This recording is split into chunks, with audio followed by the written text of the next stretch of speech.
Maha Salvador na iyak nang unang makita ang anak nila ni Rambo Nunez na si Baby Maria.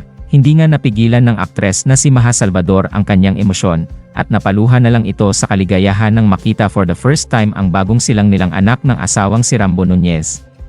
Ito ang ibinahagi mismo ni Rambo sa kanyang social media account ngayong araw ng Linggo June 2, kung saan makikita si Maha na emosyonal at naiyak habang yakap-yakap ang panganay nila ng asawa na si Baby Maria. Kuha ang larawan ilang minuto ang nakalipas matapos isilang ni Maha ang panganay nila ng asawa. Ito nga ang naging reaksyon ni Maha nang masilayan ang anak for the first time. "I never thought I could love you even more, Maha.